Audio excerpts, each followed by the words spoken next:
bocil-bocil Android, apa kabar kalian semua? Semoga kalian baik-baik saja. Balik lagi ke channel gua, it's me, Zu. Today yang akan merangkum sebuah cerita film yang sudah kalian idam-idamkan sampai ke bawah mimpi, yaitu berjudul Big Hero 6 2014. Sebelum kita membahas ke videonya, jangan lupa kita roasting dulu videonya ya kan. Menurut gue pribadi sih filmnya nggak terlalu B aja ya. Dan juga mendapatkan rating dari IMDb sebesar 7,8 dari 10. Seperti biasa, nggak usah banyak bacot lagi, stay to the santuy, and jangan lupa stay to the intro dulu.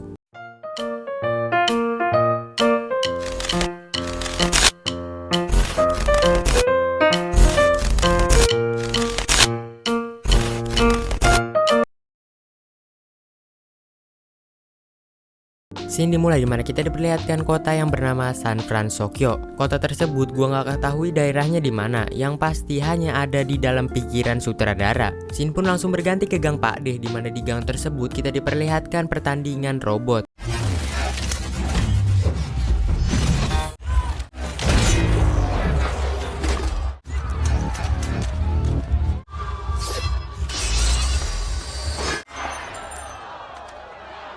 Dan yang menang adalah robot milik Siyama yang gendut ini robotnya. Dilanjutkan oleh bocah kecil yang tiba-tiba ingin melawan Siyama. Bocil tersebut bernama Hiro Hamada. Hiro ini memiliki robot yang sudah tidak meyakinkan saat dilihat.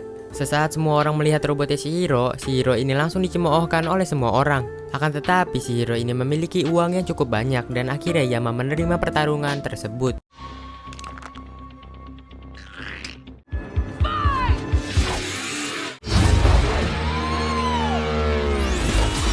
Pada akhirnya si Hiro ini dikalahkan dengan cukup cepat oleh si Yama. Akan tetapi si Hiro ini tidak pantang menyerah, melainkan ia langsung menambahkan uang taruhan. Yama yang melihat uang banyak, ia pun langsung tergiur dan akhirnya mereka bertarung kembali. Destroy.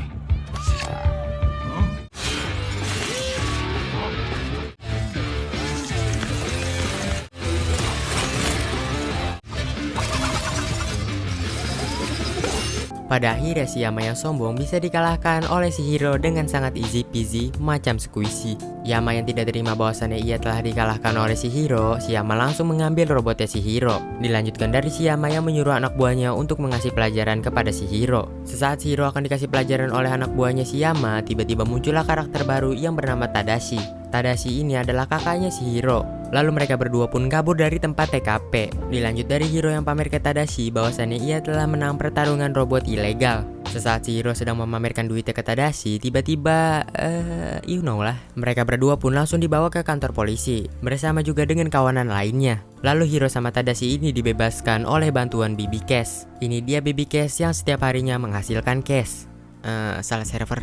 Dilanjutkan dari BB Cash yang menjewer mereka berdua dan akhirnya mereka pulang bersama. Sesampainya di rumah kita diperlihatkan Hiro yang langsung membuka komputernya untuk mencari pertarungan robot ilegal lainnya.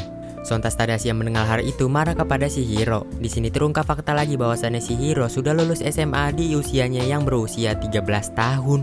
What? Berarti kita sebagai penonton sudah bisa menyimpulkan bahwasannya si Hiro ini adalah anaknya Albert Einstein. Canda Einstein. Dilanjutkan dari Tadashi yang bilang bahwasannya ia akan mengantarkan Hiro ke tempat tujuannya. Akan tetapi si Tadashi ini bukan membawa Hiro ke tempat pertarungan robot ilegal, melainkan ke Institut Teknologi San Francisco. Bagi kalian yang gak paham, itu artinya tempat kuliahan. Dengan alasan Tadashi yang receh bahwasannya ia ingin mengambil suatu barang. Bagi kalian yang gak tahu juga, si Tadashi ini bersekolah di Institut Teknologi San Francisco. Sesaat Hiro masuk ke dalam lab, si Hiro ini terpesona karena mereka semua menciptakan alat-alat yang sangat amat keren. Seperti teman Tadashi satu ini yang bernama Gogo. Si Gogo ini menciptakan sepeda elektromagnetik. Lanjut ke teman Tadashi yang kedua, di mana orang ini bernama Wasabi.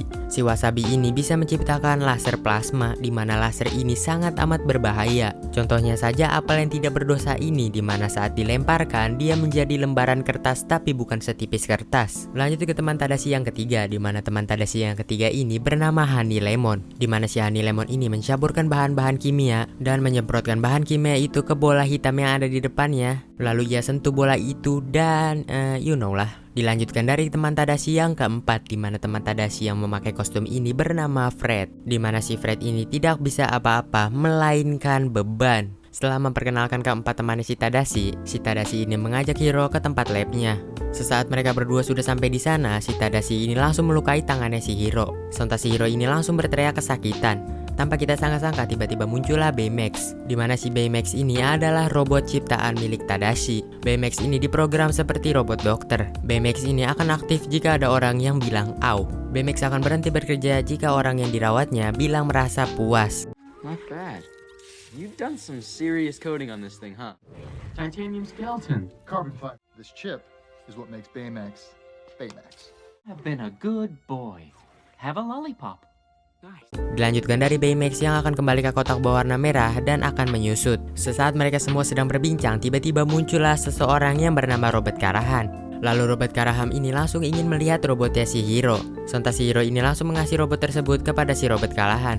Hiro pun langsung memamerkan robot buatannya. Akan tetapi Tadashi yang mendengar bahwasannya Hiro sedang memamerkan robotnya, ia langsung bilang ke si Hiro bahwasannya yang di depan mata dia adalah penemu sistem robotik. Sontak si Hiro yang mendengar hal tersebut, ia pun terkaget-kaget karena ia tidak menyangka bisa bertemu dengan penemu sistem robotik. Mungkin Robert Karaham kita panggilnya Profesor aja ya biar gampang. Dilanjut dari Profesornya mengajak si Hiro untuk masuk ke Institut Teknologi San Francisco, di mana si profesor ini tidak memandang umurnya si Hiro mau dia bocil ataupun dewasa.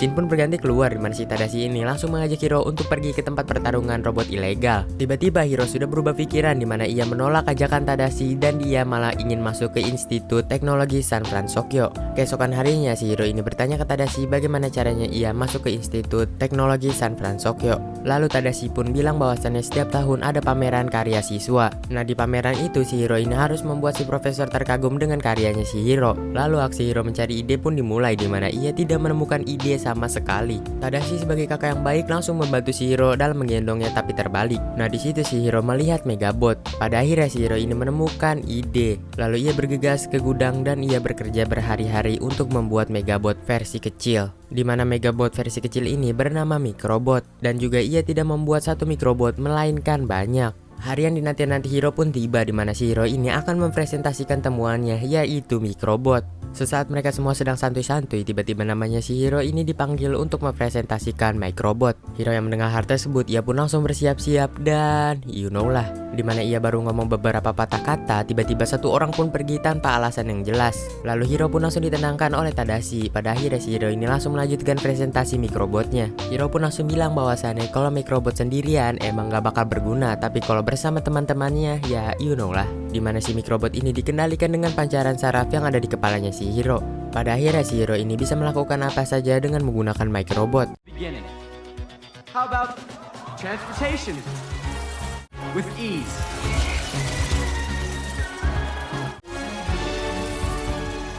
The only limit is your imagination. Microbots.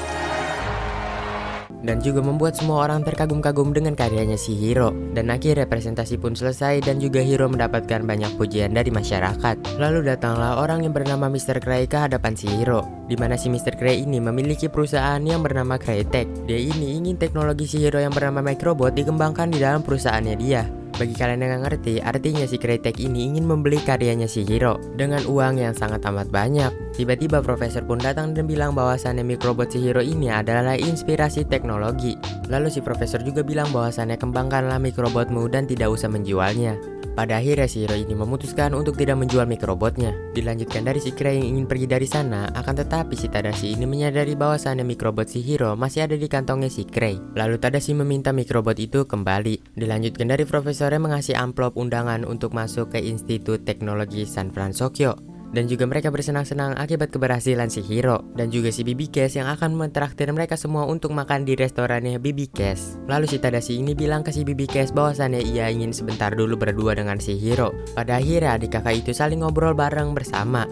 Tiba-tiba kebakaran pun muncul dari dalam kampus. Lalu Tadashi sama si Hiro cepat-cepat ke kampus tersebut. Akan tetapi sesaat mereka sudah tiba di sana, kampus tersebut sudah dikelilingi oleh api. Lalu ada orang yang lewat dan bilang bahwasannya profesor masih terjebak di dalam. Lalu Tadashi yang emang udah bebal ke tulang, ia pun langsung ingin menyelamatkan profesor walau api membara. Si Hiro yang sudah berusaha mencegahnya, akan tetapi itu tidak berhasil dan akhirnya Tadashi berlari ke dalam. Dan you know lah, di mana si Tadashi ini tewas di tempat TKP.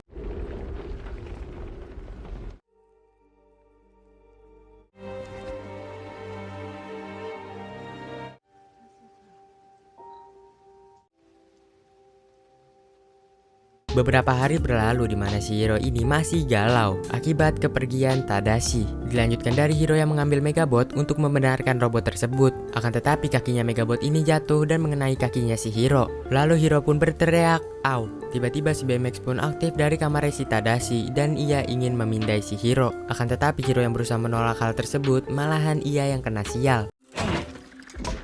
On a scale of 1 to 10. Lalu Hiro ini berusaha memasukkan Baymax ke dalam kotaknya. Akan tetapi si Hiro ini malah terjatuh dan ia melihat ke arah jaketnya. Ternyata di jaketnya si Hiro ini ada salah satu mikrobot yang masih aktif dan tertarik ke suatu tempat, di mana mikrobot ini akan aktif jika ada mikrobot lainnya. Tapi nyatanya semua mikrobot Hiro telah terbakar pada kecelakaan tersebut. Hiro ini langsung berpikir bahwasannya mikrobot itu telah rusak. Akan tetapi berbeda dengan si Baymax, di mana si Baymax ini bilang bahwasannya ia sesaat memindai robot kecil itu ingin pergi ke suatu tempat. Lalu si Hiro bilang ke BMX, "Mengapa kau tidak mencari tahu robot kecil itu ingin pergi kemana?" Sesaat si Hiro tidak mendengar suara BMX kembali, ternyata si BMX benar-benar mencari tahu kemana robot kecil itu ingin pergi.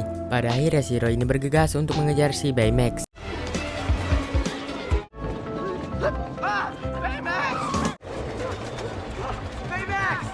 Akhirnya si Hiro ini menemukan BMX di depan gudang yang sudah ditinggalkan. Dilanjutkan oleh Hiro yang menghampiri si BMX. Akan tetapi kata si BMX ini benar, di mana robot kecil itu ingin pergi ke suatu tempat. Lalu Hiro bersama BMX langsung masuk ke dalam dengan melalui jendela. Setibanya di dalam, ia melihat mikrobotnya yang banyak sekali dibuat oleh seseorang misterius. Tiba-tiba mikrobot itu ada yang mengendalikannya dan langsung menyerang si Hiro. Sontas Hiro yang melihat hal tersebut, ia pun kabur dari sana bersama si BMX.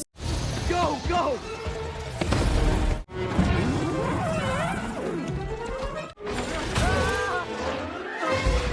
Ternyata yang mengendalikan mikrobot itu adalah orang yang menggunakan topeng kabuki. Siapakah orang ini sebenarnya? I don't know, man.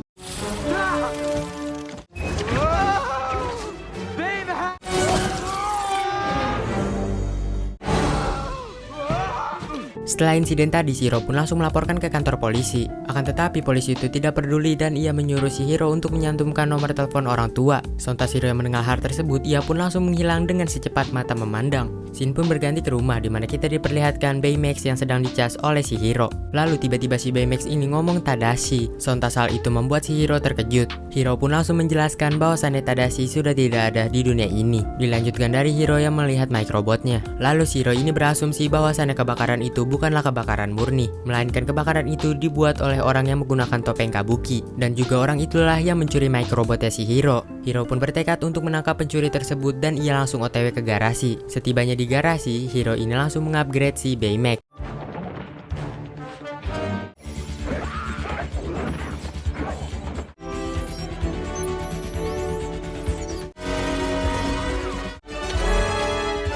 Some concerns. This armor may Dan ia juga menanamkan chip tauran ke dalam dirinya Baymax. Lalu Baymax pun training dengan menggunakan gear. What? Enggaknya. Setelah menghancurkan beberapa barang di gudang, mereka pun siap untuk menangkap orang di balik topeng kabuki. Di mana di perjalanan mereka juga diikuti oleh mobil misterius. Setibanya di gudang yang tidak terurus, mereka tidak menemukan siapa-siapa. Lalu mikrobot pun bereaksi, di mana si mikrobot ini menunjukkan arah ke arah pelabuhan. Setibanya di sana, orang bertopeng kabuki pun muncul dan akhirnya Baymax bersama Hiro bersembunyi terlebih dahulu. Akan tetapi lagi mobil misterius tadi muncul dan akhirnya mobil misterius itu membuka pintu dan ternyata mereka semua adalah teman-temannya Tadashi. Ternyata mereka semua bisa ke situ karena mereka dihubungi oleh Baymax. Sesaat mereka berbincang-bincang, tiba-tiba you know lah.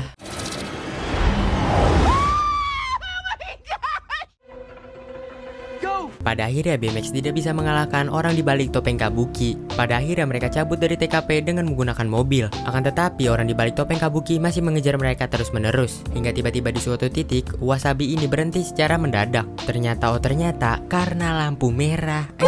Gogo yang sering nonton film Fast and Furious, ia pun langsung mengambil setir dari Wasabi. Dan aksi kejar-kejaran di antara mereka pun dimulai.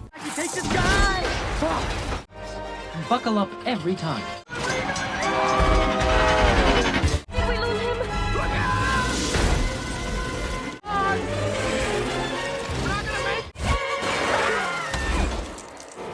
Mereka semua ini berhasil lolos, akan tetapi mereka semua nyebur ke dalam koyaan. Untungnya ada Baymax yang menyelamatkan mereka lagi dan lagi. Lalu si Fred ini bilang bahwasannya ia punya tempat yang akan bikin nyaman mereka semua.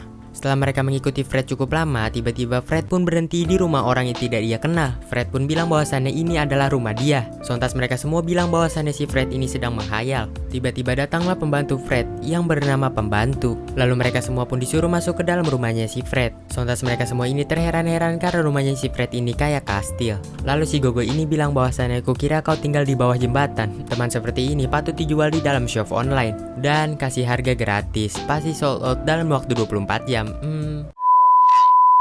Setibanya di ruangan si Fred ini memamerkan koleksi dia seperti komik, mainan, dan juga masih banyak lainnya.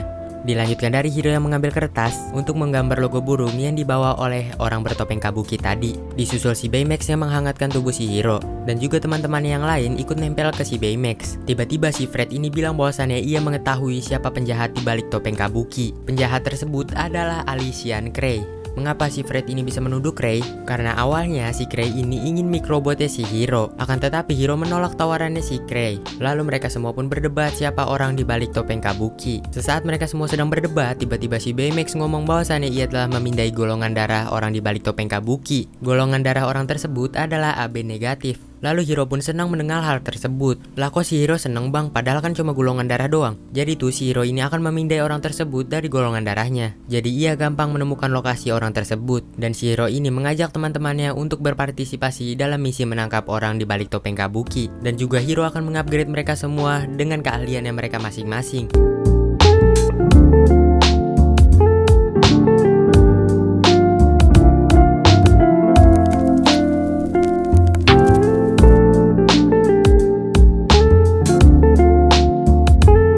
Dilanjutkan dari Hiro yang ingin mencoba gaya terbang Baymax, di mana Baymax yang kali ini adalah Baymax 2.0. Pada akhirnya mereka berdua pun terbang. Hey, big guy. Oh no! No! No! No! No! No!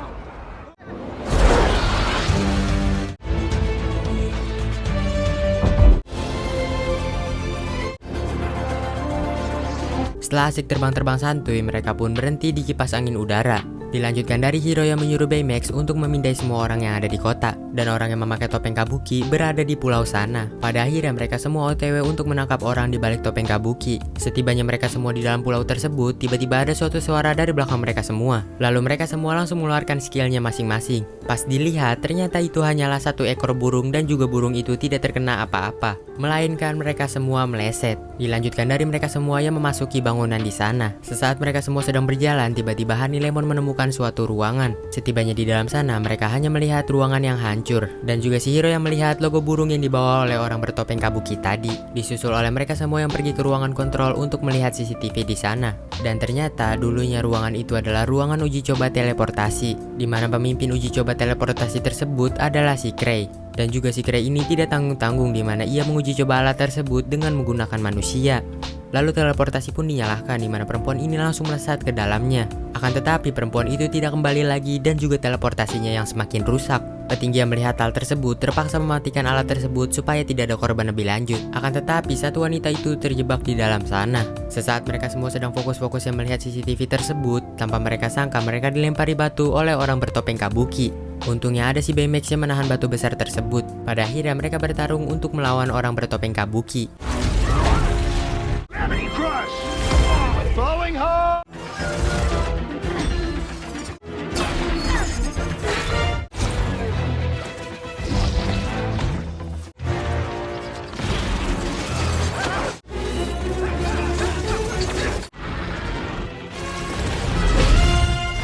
Hiro pun tanpa sengaja bisa berhasil membuka topeng orang tersebut. Akan tetapi wajahnya dia adalah Profesor Kalahan. What? Sontas mereka semua pun terkejut. Si profesor ini bisa selamat dari ledakan tersebut karena ia menggunakan mikrobot. Sontas Hiro mendengar hal tersebut, ia pun marah besar karena si Tadashi ini mengorbankan nyawanya demi menyelamatkan profesor. Akan tetapi profesor yang ditolong tidak punya akhlak sama sekali. Lalu Hiro pun langsung mencopot chip dokter milik Baymax dan menyuruhnya untuk membunuh Profesor Kalahan. Akan tetapi teman-temannya si Hiro berusaha untuk menghalangi si Baymax. Sesaat si Baymax akan menembakkan senjatanya tepat ke arah Profesor, tiba-tiba si Honey Lemon memasang chip dokter milik Tadashi kembali. Karena hal tersebut, si Profesor ini bisa kabur dari sana. Hiro yang kecewa langsung meninggalkan teman-temannya di sana. Lalu Shiro pun pergi ke gudang, di mana di gudang itu si Hiro ingin mengeluarkan chip dokternya milik si Baymax. Akan tetapi Baymax menolak hal tersebut, di mana ia tidak membuka tempat chipnya. Lalu si Baymax ini menunjukkan video Tadashi, di mana si Tadashi ini berusaha payah untuk membuat dia. Bayangin dari tag pertama sampai tag 84 dia baru bisa berhasil membuat Baymax. Setelah melihat hal tersebut, si Hiro ini tersadar kembali. Dilanjutkan dari kedatangan teman-temannya dan si Hiro ini meminta maaf kepada teman-temannya. Teman-temannya si Hiro pun langsung bilang bahwasannya kita akan menangkap pria bertopeng itu bersama-sama, tapi bukan dengan cara membunuh. Dilanjutkan dari Honey Lemon yang mengasih rekaman CCTV lanjutan tadi. Dan terungkap fakta lagi bahwasannya perempuan yang ikut dalam uji coba itu adalah anaknya si Profesor. Nama perempuan itu adalah Abigail. Berarti kita bisa menyimpulkan bahwasannya si Profesor ingin balas dendam kepada si Cray. Scene pun berganti keesokan harinya, di mana kita diperlihatkan Cray yang sedang membuka fasilitas di tengah kota San Francisco. Akan tetapi muncullah Profesor yang menangkap si Cray. Dan tidak lupa juga si Profesor ini membawa portal untuk memasukkan Cray ke dalam sana. Sesaat si Cray akan dimasukkan ke dalam sana, tiba-tiba Hiro bersama kawan-kawan pun datang dan menyuruh si Profesor untuk insaf. Akan tetapi si Profesor ini bebal ke tulang, malahan ia menyerang Hiro bersama kawan-kawan. Dan peperangan pun tak bisa terhindarkan kembali.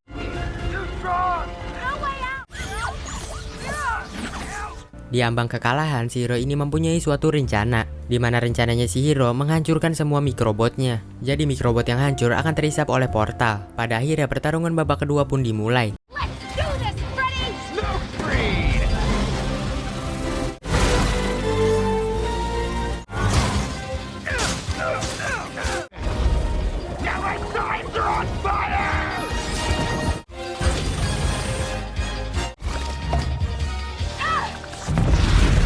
Sesaat si Profesor akan menyerang si Hiro, akan tetapi si Profesor ini hampir kehilangan semua dari mikrobotnya. Lalu Hiro pun langsung mengambil topengnya dan ia menang. Setelah mereka menang, tiba-tiba si Baymax ini selalu memandangi ke arah si portal. Lalu si Baymax ini bilang bahwasannya masih ada salah satu perempuan yang terjebak di dalam sana, dan perempuan tersebut berada di dalam mode hypersleep. Lalu Hiro bersama Baymax bergegas untuk menyelamatkan anaknya Profesor. Di dalam portal sana, ia menemukan Abigail yang dalam mode hypersleep. Lalu mereka berdua bergegas untuk menyelamatkan anaknya Profesor. Akan tetapi kesialan menimpa mereka, di mana batu besar menimpa si Baymax. Pada akhirnya armor si Baymax ini hancur berserta dengan gaya pendorongnya. Dan momen sedih pun terjadi, di mana si Baymax ini bisa menolong mereka berdua dengan pelontar yang ada di tangannya. Akan tetapi resikonya Baymax akan mati. Awalnya si Hiro ini tidak setuju karena ia tidak mau kehilangan Baymax. Baymax terus meyakinkan si Hiro bahwasannya ia akan selalu berada di samping si Hiro. Hiro pun menerima hal tersebut dan ia juga bilang bahwasannya ia puas dengan perawatan si Baymax. Dan you know lah.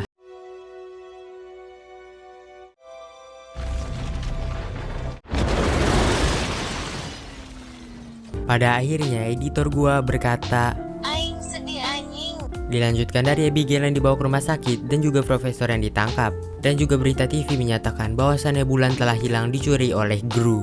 Salah server, maksudnya berita TV menyatakan bahwasannya ada 6 pahlawan yang menyelamatkan kota San Francisco. Scene pun berganti ke Institut Teknologi San Francisco, di mana di situ kita diperlihatkan Hiro yang sudah bersekolah dan ia juga yang masih menyimpan armornya si Baymax. Akan tetapi saat ia membuka kepalan tangannya, ia menemukan chip dokter milik Tadashi sekaligus ingatan bagi Baymax. Scene pun berganti beberapa hari ke depan, di mana kita diperlihatkan Baymax yang sudah dirakit oleh si Hiro dan Baymax langsung ngomong. Hello, hero. Scene ditutup dari mereka yang menjadi pahlawan bagi kota San Francisco. Dan film pun Pak Mamat, Pak Syarifuddin, Pak Udin, dan juga spesies langka pada bumi ini, yaitu Aing seorang yang hanya ada 1 ekor di dalam bumi ini. Dan kesimpulan dalam film ini adalah lepaskanlah dia karena ada yang baru. Gua Zu berserta sempak abang gua yaitu John Wick pamit undur diri dari hadapan kalian semua. Start dulu, bagi kalian yang mau request film, request aja di kolom komentar, oke? Dan sampai jumpa lagi di video gue berikutnya. See ya!